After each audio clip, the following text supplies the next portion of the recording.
नमस्कार दोस्तों, success vista classes channel पर मैं राघव दीक्षित आपका बहुत बहुत स्वागत करता हूं। दोस्तों, जैसा कि आप देख रहे हैं यूपी ट्रिपल एस सी पेट और आरआरबी ग्रुप डी और यूपी पुलिस, दोस्तों इन्हीं आगामी एग्जाम्स को ध्यान में रखते हुए सक्सेस बिस्टा क्लासेस पर modern history, geography, medieval history, बहुत सारे सब्जेक्ट्स का प्रैक्टिस सेट चल रहा है। हम दोस्तों प्रैक्टिस सेट के माध्यम से पूरा सिलेबस कंप्लीट कर रहे हैं। इसमें दोस्तों क्या है, एक भी क्वेश्चन आपके जीके और जीएसए इस प्रैक्टिस सेट से बाहर नहीं जाएगा, ये हमारी कोशिश है। तो दोस्तों, अगर आप चैनल पर पहली बार विजिट कर रहे हैं तो सक्सेस बिस्टा क्लासेस को सब्सक्राइब भी कीजिए और बेल आइकन को प्रेस कर लीजिए, जिससे आगामी वीडियो आप तक आसानी से पहुंच सके। तो आइए दोस्तों, बिना टाइम वेस्ट किए स्टार्ट करते हैं प्रैक्टिस सेट। पहला क्वेश्चन है दोस्तों, ब्रह्म समाज की स्थापना कब और किसने की? ब्रह्म समाज की स्थापना दोस्तों भारतीय समाज सुधारक जो रहे राजा राममोहन राय 1828 ईस्वी में इनके ही द्वारा की गई थी, याद रखिए। और इसी से याद रखिए, इनको राजा की उपाधि किसके द्वारा दी गई थी? जो अकबर द्वितीय था, अकबर द्वितीय मुगल शासक था, इसने इनको राजा की उपाधि दी थी, इसलिए इसको भी याद रखना है। अगला प्रश्न है, ब्रह्म समाज किन कुरीतियों के विरोध में था? जो राजा राममोहन राय के द्वारा 1828 में स्थापित हुआ था, यह किन कुरीतियों के विरोध में था? सती प्रथा का विरोध ये करता था, बहुविवाह का विरोध ये करता था, जातिवाद का विरोध इसने किया और अस्पृश्यता का विरोध इसने किया। तो बी ऑप्शन बिल्कुल करेक्ट हो जाएगा, सती प्रथा, बहुविवाह, जातिवाद और अस्पृश्यता। अब देखते हैं दोस्तों अगला प्रश्न, राजा राममोहन राय के बाद ब्रह्म समाज का नेतृत्व किसने किया? तो आपको दोस्तों पता है केशव चंद्र सेन और देवेंद्र नाथ टैगोर, इनके द्वारा ये ब्रह्म समाज का नेतृत्व किया गया जब राजा राममोहन राय की मृत्यु हो जाती है। अगला प्रश्न है, प्रार्थना समाज की स्थापना कब और कहां हुई थी? प्रार्थना समाज की स्थापना दोस्तों 1867 ईस्वी में बंबई में हुई थी, याद रखिए। बी ऑप्शन इसका बिल्कुल करेक्ट हो जाएगा। अगला प्रश्न है दोस्तों, प्रार्थना समाज की स्थापना किसके द्वारा की गई थी? तो दोस्तों याद रखिए, प्रार्थना समाज की स्थापना आत्माराम पांडुरंगा के द्वारा की गई थी और किसकी देखरेख में हुई थी? किसका मार्गदर्शन था? केशव चंद्र सेन, बिल्कुल याद रखिए, केशव चंद्र सेन जी ने इनको मार्गदर्शन किया था। तो प्रार्थना समाज की स्थापना केशव चंद्र सेन के मार्गदर्शन में आत्माराम पांडुरंगा के द्वारा हुई थी। अगला प्रश्न है, प्रार्थना समाज के प्रमुख सदस्य कौन थे? तो प्रार्थना, ये दोस्तों कई बार पूछा जा चुका है, याद रखिए। प्रार्थना समाज के प्रमुख जो सदस्य थे वो रानाडे और भंडारकर थे, इसका ए ऑप्शन बिल्कुल करेक्ट हो जाएगा। अगला प्रश्न देखते हैं, आर्य समाज की स्थापना कब और कहां हुई थी? बहुत महत्वपूर्ण है दोस्तों। आर्य समाज की स्थापना सबसे पहले याद रखिए दयानंद सरस्वती के द्वारा की गई थी, दयानंद सरस्वती के द्वारा। इनकी एक प्रसिद्ध बुक भी है दोस्तों, सत्यार्थ प्रकाश, याद रखिए, ये कई बार पूछी जा चुकी है। सत्यार्थ प्रकाश जो है ये दयानंद सरस्वती की किताब है। और आर्य समाज की स्थापना 1875 ईस्वी में बंबई में हुई थी, ए ऑप्शन बिल्कुल करेक्ट है और ये कई एग्जाम्स में आपसे पूछा जा चुका है। अगला प्रश्न है, आर्य समाज के संस्थापक कौन थे? बता चुके हैं आपको, दयानंद सरस्वती जी थे आर्य समाज के संस्थापक। अगला प्रश्न है, आर्य समाज का मुख्यालय कहां स्थापित हुआ? मोस्ट इंपॉर्टेंट है, कई बार पूछा जा चुका है। तो याद रखिए लाहौर में इसका मुख्यालय स्थापित हुआ और इसकी स्थापना कहां पर हुई थी? बंबई में हुई थी 1875 में, दयानंद सरस्वती के द्वारा। रिवीजन भी करते चलिए साथ ही साथ। अगला प्रश्न है, सत्यार्थ प्रकाश पुस्तक के लेखक कौन है? सत्यार्थ प्रकाश पुस्तक के लेखक हैं दोस्तों दयानंद सरस्वती। तो इतने पॉइंट याद रखिए, आर्य समाज से इतने पॉइंट आपसे पूछे जाते हैं। अब आइए देखते हैं अगला, रामकृष्ण मिशन की स्थापना कब हुई थी? और अब दोस्तों देखिए, स्वामी विवेकानंद, स्वामी विवेकानंद जी जो थे, इन्होंने रामकृष्ण मिशन की स्थापना 1897 ईस्वी में की थी। बी ऑप्शन बिल्कुल करेक्ट है। और याद रखिए दोस्तों 1893 का शिकागो का सम्मेलन जो था, जो शिकागो में धर्म सम्मेलन हुआ था, भारत की ओर से नेतृत्वकर्ता जो थे यही स्वामी विवेकानंद जी थे, इन्हीं के द्वारा भारत का नेतृत्व किया गया था। और इनके जन्म दिवस याद रखिए जो 12 जनवरी है, 12 जनवरी को दोस्तों राष्ट्रीय युवा दिवस के रूप में मनाया जाता है, स्वामी विवेकानंद जी का जन्मदिन। अब देखते हैं दोस्तों अगला प्रश्न, रामकृष्ण मिशन की स्थापना किसने की? रामकृष्ण मिशन की स्थापना बता चुके हैं, स्वामी दयानंद सरस्वती जी के द्वारा की गई। इसका बी ऑप्शन करेक्ट है। स्वामी विवेकानंद ने 1896 ईस्वी में किस संस्था की स्थापना की थी? 1896 ईस्वी में स्वामी विवेकानंद, तो दोस्तों याद रखिए वेदांत सोसाइटी, वेदांत सोसाइटी की स्थापना इन्होंने 1896 ईस्वी में की थी। वहीं 1897 में रामकृष्ण मिशन की स्थापना की, रामकृष्ण मिशन, क्योंकि दोस्तों आपको पता है रामकृष्ण परमहंस जो थे स्वामी विवेकानंद जी के गुरु थे, यह भी याद रखना है आपको। अगला प्रश्न है, थियोसोफिल सोसाइटी की स्थापना कब हुई? थियोसोफिल सोसाइटी की स्थापना भी दोस्तों याद रखिए 1875 ईस्वी में होती है, और 1875 ईस्वी में ही आर्य समाज की स्थापना होती है, यह भी याद रखना है। अब देखते हैं अगला प्रश्न। अगला प्रश्न है दोस्तों, थियोसोफिकल सोसाइटी की स्थापना किन के द्वारा की गई? तो दोस्तों याद रखिए थियोसोफिकल सोसाइटी की स्थापना मैडम ब्लावात्स्की व कर्नल अर्काट के द्वारा की गई। इसका बी ऑप्शन बिल्कुल करेक्ट हो जाएगा। अब देखते हैं अगला प्रश्न, थियोसोफिकल सोसाइटी का अंतरराष्ट्रीय मुख्यालय कहां बनाया गया? तो याद रखिए दोस्तों मद्रास के निकट अडयार नामक जगह पर अंतरराष्ट्रीय मुख्यालय बनाया गया थियोसोफिकल सोसाइटी का। इसका सी ऑप्शन बिल्कुल करेक्ट है। थियोसोफिकल सोसाइटी का नेतृत्व भारत में किसने किया? दोस्तों ये प्रश्न बहुत एग्जाम में पूछा जा चुका है, इसलिए मोस्ट इंपॉर्टेंट हो जाता है। तो एनी बेसेंट जो थी, एनी बेसेंट के द्वारा थियोसोफिकल जो सोसाइटी थी, मतलब थियोसोफिकल आंदोलन का नेतृत्व भारत में एनी बेसेंट के द्वारा किया गया। इसका सी ऑप्शन बिल्कुल करेक्ट होगा। अलीगढ़ आंदोलन के प्रवर्तक कौन थे? कई बार पूछा जा चुका है, सर सैयद अहमद खान जो थे अलीगढ़ आंदोलन के प्रवर्तक के थे। अगला प्रश्न है दोस्तों, अलीगढ़ मुस्लिम आंदोलन की शुरुआत किस वर्ष हुई थी? तो याद रखिए अलीगढ़ मुस्लिम आंदोलन की शुरुआत 1875 ईस्वी में हुई थी। अगला प्रश्न देखते हैं, अलीगढ़ मुस्लिम विश्वविद्यालय किस वर्ष बना? तो अलीगढ़ मुस्लिम विश्वविद्यालय की एक इतिहास आपको बता देते हैं छोटा सा। 1875 ईस्वी में देखिए दोस्तों अलीगढ़ में एंग्लो मुस्लिम स्कूल की शुरुआत होती है। एंग्लो मुस्लिम स्कूल जो था ये 1875 ईस्वी में अलीगढ़ में बन के तैयार होता है। आगे चलकर दोस्तों यही अलीगढ़ एंग्लो मुस्लिम स्कूल जो था अलीगढ़ मुस्लिम विश्वविद्यालय के रूप में बनता है, और ये जो है 1920 ईस्वी में बनता है। इसका नाम अलीगढ़ मुस्लिम विश्वविद्यालय पड़ता है। बी ऑप्शन इसका करेक्ट हो जाएगा। अब आइए दोस्तों देखते हैं अगला प्रश्न, यंग बंगाल आंदोलन की स्थापना किसने की थी? यंग बंगाल आंदोलन दोस्तों इतिहास में बहुत इंपॉर्टेंट है और कई बार रिपीट हो चुका है। हेनरी विवियन डेरोजियो, काफी इंपॉर्टेंट प्रश्न है दोस्तों। बी ऑप्शन करेक्ट है। यंग बंगाल आंदोलन की स्थापना हेनरी विवियन डेरोजियो के द्वारा की गई। इसका बी ऑप्शन करेक्ट हो जाएगा। डेरोजियन ने किन दो संगठनों की स्थापना की थी? यह भी कई बार पूछा गया है। याद रखिए जो एकेडमिक एसोसिएशन और society for the exhibition of general knowledge, ये दो संस्थाओं की स्थापना डेरोजियो के द्वारा की गई थी। एक तो हो गया एकेडमिक एसोसिएशन और दूसरा हो गया society for the exhibition of general knowledge. C option correct हो जाएगा। डेरोजियो ने इन दो संगठनों की स्थापना की थी। अगला प्रश्न है, अहमदिया आंदोलन का नेतृत्व किसने किया? तो अहमदिया आंदोलन का नेतृत्व मिर्जा गुलाम अहमद के द्वारा किया गया। सी ऑप्शन करेक्ट है। मिर्जा गुलाम अहमद ने अहमदिया आंदोलन का नेतृत्व किया और ये कई बार पूछा जा चुका है दोस्तों। अगला प्रश्न है, अहमदिया आंदोलन की स्थापना कब हुई थी? अहमदिया आंदोलन की स्थापना 1889 ईस्वी में हुई थी। इसका बी ऑप्शन बिल्कुल करेक्ट हो जाएगा।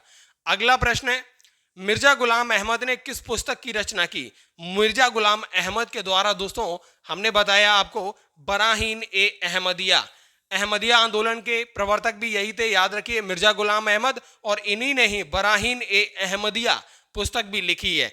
इसका सी ऑप्शन करेक्ट हो जाएगा। अगला प्रश्न है, बंगाल विभाजन किस वर्ष किया गया था? बंगाल विभाजन दोस्तों 1905 ईस्वी में किया गया था। इस समय कौन था? लॉर्ड कर्जन जो था, लॉर्ड कर्जन यहां वायसराय था, लॉर्ड कर्जन। इसी के समय ये बंगाल का विभाजन होता है। अब आइए बंगाल विभाजन से और भी प्रश्न देखते हैं। बंगाल विभाजन के दिन पूरे देश में क्या मनाया गया? तो इसे दोस्तों शोक दिवस के रूप में मनाया गया। बंगाल विभाजन वाले दिवस को शोक दिवस के रूप में मनाया गया। अगला प्रश्न है, बंगाल विभाजन के विरोध में कौन से आंदोलन हुए? तो बंगाल विभाजन के विरोध में दोस्तों याद रखिए एक तो स्वदेशी आंदोलन हुआ और दूसरा बहिष्कार आंदोलन छिड़ गया। बी ऑप्शन करेक्ट है। स्वदेशी आंदोलन और बहिष्कार आंदोलन दोनों 1905 ईस्वी में शुरुआत होते हैं। इतिहास की दृष्टि से बहुत महत्वपूर्ण है दोस्तों ये। अगला प्रश्न है, मुस्लिम लीग की स्थापना कब और कहां हुई थी? मोस्ट इंपॉर्टेंट है और जाने कितनी बार आपसे एग्जाम में रिपीट हुआ है। मुस्लिम लीग की स्थापना दोस्तों 1906 में हुई थी, याद रखिए, और इसकी स्थापना ढाका में हुई थी। इसका सी ऑप्शन बिल्कुल करेक्ट हो जाएगा। अब आइए देखते हैं मुस्लिम लीग की स्थापना किसके नेतृत्व में हुई। मुस्लिम लीग की स्थापना नवाब सलीमुल्लाह, याद रखिए बी ऑप्शन करेक्ट है, नवाब सलीमुल्लाह खान के नेतृत्व में मुस्लिम लीग की स्थापना 1906 ईस्वी को ढाका में हुई। इन चीजों को भी रिवाइज करते चलिए आप। अगला प्रश्न देखते हैं दोस्तों। अगला प्रश्न क्या है, मुस्लिम लीग के प्रथम अधिवेशन की अध्यक्षता किसने की? मुस्लिम लीग का प्रथम अधिवेशन कई बार रिपीटेड क्वेश्चन है ये, तो मुश्ताक हुसैन के द्वारा मुस्लिम लीग के प्रथम अधिवेशन की अध्यक्षता हुई। सी ऑप्शन बिल्कुल करेक्ट हो जाएगा। अगला प्रश्न दोस्तों, मुस्लिम लीग ने अमृतसर अधिवेशन जो 1908 ईस्वी में हुआ था, क्या मांग की थी? आपको दोस्तों पता है 1908 के बाद क्या आएगा? 1909। 1909 में ही आता है Morley Minto reform. Morley Minto reform आते हैं, और मार्ले मिंटो रिफॉर्म में क्या होता है दोस्तों? मार्ले मिंटो रिफॉर्म में ही पृथक निर्वाचक मंडल दे दिया जाता है। तो इसका मतलब 1908 में जो अमृतसर अधिवेशन होता है मुस्लिम लीग का, उसमें किसकी मांग की गई होगी? पृथक निर्वाचक मंडल की मांग की गई होगी, जिसे 1909 में एक्सेप्ट भी कर लिया जाता है। देखिए मुस्लिम लीग की मांग को किस सुधार अधिनियम में मान्यता दी गई? तो याद रखिए जो मार्लियामेंटो सुधार है 1909, इसमें इनको मान्यता दे दी गई। ये हम देख चुके हैं। अगला प्रश्न है, 1911 ईस्वी में दिल्ली दरबार में किसका स्वागत हुआ? तो 1911 बहुत महत्वपूर्ण है दोस्तों, याद रखिए 1911 में दिल्ली में जॉर्ज पंचम जो था और रानी मैरी और जॉर्ज पंचम, इनका भव्य स्वागत किया गया।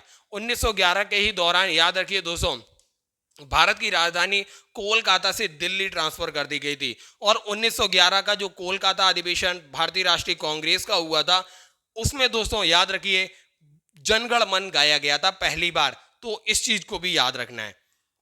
अगला प्रश्न है, दिल्ली दरबार 1911 में किस निर्णय की घोषणा हुई? तो दिल्ली दरबार 1911 में दोस्तों बंगाल विभाजन को रद्द कर दिया गया, और साथ ही साथ राजधानी को कलकत्ता से दिल्ली स्थानांतरित किया गया। सी ऑप्शन बिल्कुल करेक्ट हो जाएगा। अगला प्रश्न देखते हैं दोस्तों, 1911 के अगला प्रश्न है, 1911 ईस्वी के दरबार में कौन सा निर्णय वापस लिया गया? हम आपको बता चुके हैं बंगाल विभाजन के निर्णय को रद्द कर दिया जाता है। बी ऑप्शन इसका बिल्कुल करेक्ट हो जाएगा।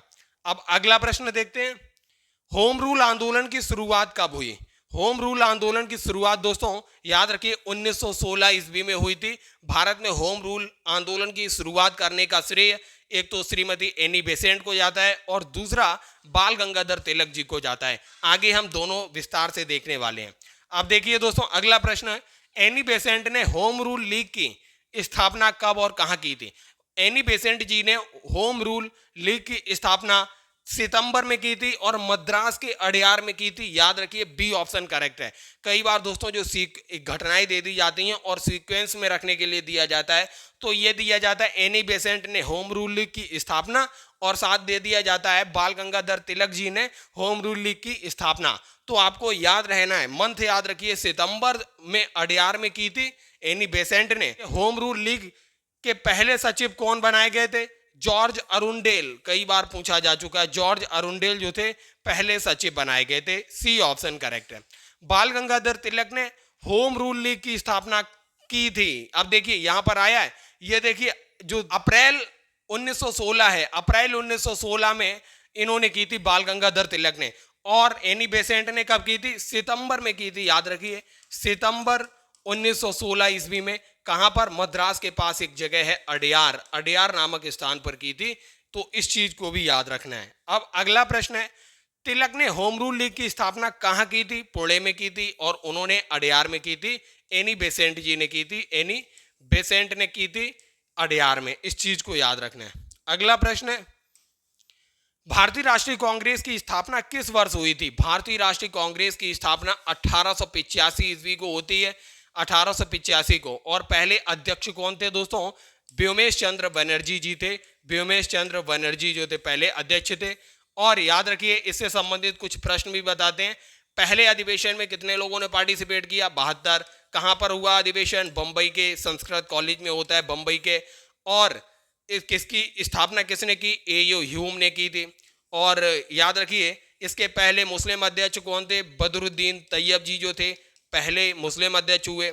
और इसके पहले पारसी अध्यक्ष कौन हुए? पारसी अध्यक्ष थे दादा भाई नौरोजी जो थे। और इसके अलावा याद रखिए, पहले यूरोपियन अध्यक्ष कौन बने इसके? जॉर्ज यूल जो थे पहले यूरोपियन अध्यक्ष थे। इसके अलावा याद रखिए, पहली बार वंदे मातरम कहाँ गाया गया? 1896 के अधिवेशन कोलकाता में। पहली बार जनगण मन कहाँ गाया गया? 1911 के कोलकाता अधिवेशन में। इसमें दोस्तों पहली बार स्वराज शब्द का प्रयोग किया गया 1905 में। याद रखिए, बनारस अधिवेशन जिसकी अध्यक्षता दोस्तों गोपाल कृष्ण गोखले के द्वारा की गई थी। 1907 का सूरत अधिवेशन याद रखिए, इस नरम दल गरम दल में विभाजन हो जाता है। इसके अलावा दोस्तों 1916 का अधिवेशन जो लखनऊ में हुआ था वो भी याद रखिए।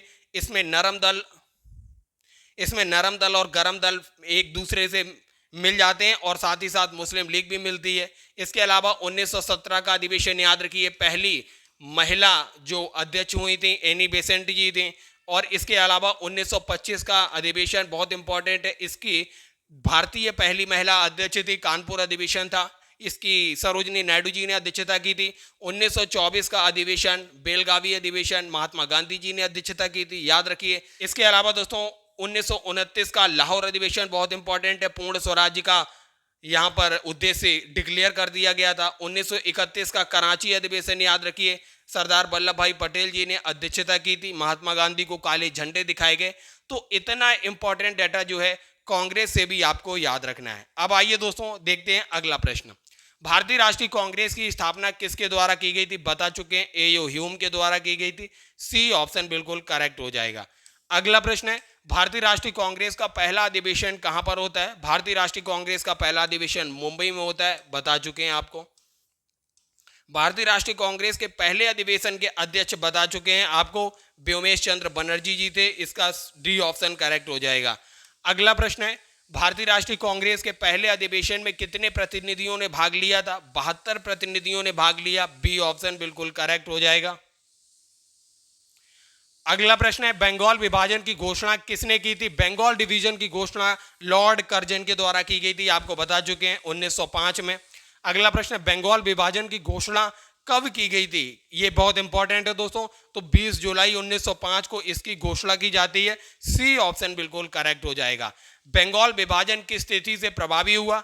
बंगाल विभाजन दोस्तों याद रखिए 16 अगस्त 1905 से प्रभावी हुआ और 20 जुलाई को इसकी घोषणा की गई थी, इस बात को भी याद रखना है। अगला प्रश्न है, किस अवसर पर रविंद्रनाथ टैगोर ने अमार सोनार बंगला ये गीत लिखा था? तो स्वदेशी आंदोलन के ही समय लिखा था, 1905 ईस्वी में। पहला ही ऑप्शन बिल्कुल करेक्ट हो जाएगा। अगला प्रश्न देखते हैं, अमार सोनार बंगला बाद में किस देश का राष्ट्रगान बनता है? तो बांग्लादेश का राष्ट्रगान बनता है, डी ऑप्शन बिल्कुल करेक्ट हो जाएगा।